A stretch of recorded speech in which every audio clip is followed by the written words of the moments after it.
बिहार में असामाजिक तत्वों और संगठित अपराधों पर शिकंजा कसने के लिए अब सरकार ने जिला अधिकारियों यानी डीएम की ताकत बढ़ा दी है। अब सिर्फ पारंपरिक अपराधी ही नहीं बल्कि भू माफियाओं, अवैध खनन से जुड़े लोग, पेपर लीक और संगठित कदाचार करने वाले, मानव तस्कर और सोशल मीडिया पर जाति धर्म के नाम पर नफरत फैलाने वाले लोग भी बिहार अपराध नियंत्रण अधिनियम यानी सीसीए के दायरे में आ सकेंगे। बिहार सरकार ने हाल ही में बिहार सीसीए में संशोधन किया है। संशोधित कानून के बाद जिलों में कानून व्यवस्था बिगाड़ने वाले और संगठित तरीके से अपराध करने वाले लोगों के खिलाफ डीएम सीधे कड़ी कार्रवाई कर सकेगी। संशोधित कानून में अपराध की कई नई श्रेणियों को शामिल किया गया। अब निम्न गतिविधियों में शामिल लोगों के खिलाफ सीसीए के तहत कार्रवाई की जा सकेगी।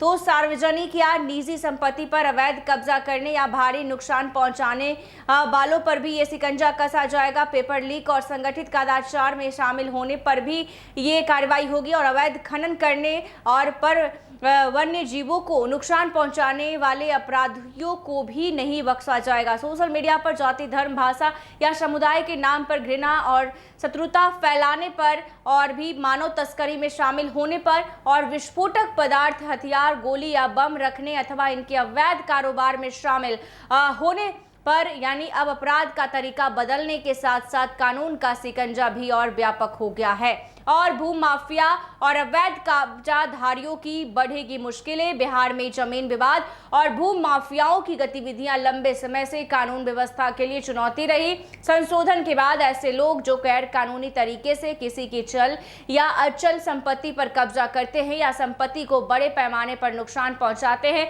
उनके खिलाफ भी सीसीए लगाने का रास्ता साफ हो गया है।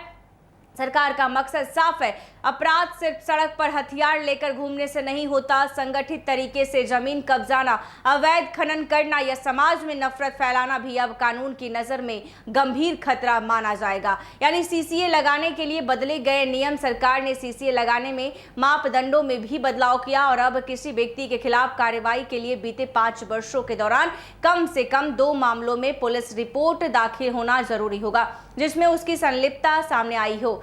इसके अलावा उसी अवधि के दौरान कम से कम 1 मामले में दोष सिद्ध होना भी आवश्यक होगा। पहले मामलों के मूल्यांकन की अवधि सिर्फ 2 वर्ष थी, अब इसे बढ़ाकर 5 वर्ष कर दिया गया। इससे प्रशासन को किसी अपराधी की पुरानी गतिविधियों और आपराधिक रिकॉर्ड को व्यापक आधार पर देखने का मौका मिलेगा।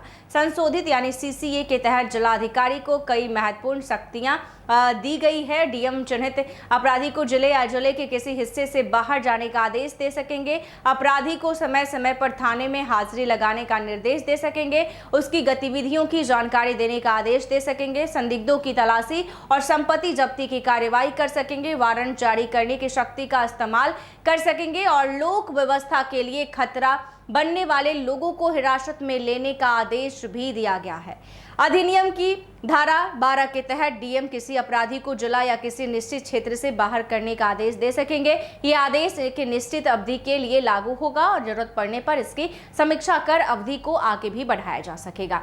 हालांकि जिस व्यक्ति के खिलाफ जिला बदर या निष्कासन का आदेश दिया जाएगा उसे अपील का अधिकार भी मिलेगा। वो डीएम के आदेश के खिलाफ प्रमंडलीय आयुक्त के समक्ष अपील कर सकेगा। 2024 से लागू बिहार सीसीए में पहले आईपीसी और भारतीय साक्ष्य अधिनियम 1872 से जुड़ी धाराओं का इस्तेमाल किया जा रहा था। अब इन्हें नए आपराधिक कानूनों के अनुरूप बदल दिया गया है। संशोधित अधिनियम में अब भारतीय न्याय संहिता बीएनएस और भारतीय साक्ष्य अधिनियम 2023 से संबंधित प्रावधान शामिल किए गए हैं। माना जा रहा है कि इससे अदालतों में तकनीकी आधार पर आने वाली कई बाधाएं कम होंगी और अभियोजन की प्रक्रिया नए कानूनों के अनुरूप हो सकेगी। तो बिहार में अब अपराधियों का सफाया होगा, भू माफियाओं का सफाया होगा और डीएम का ताकत जो है बिहार सरकार ने बढ़ा दी है। तो ऐसे ही तमाम खबरों के लिए देखते रहें NBC 24। धन्यवाद।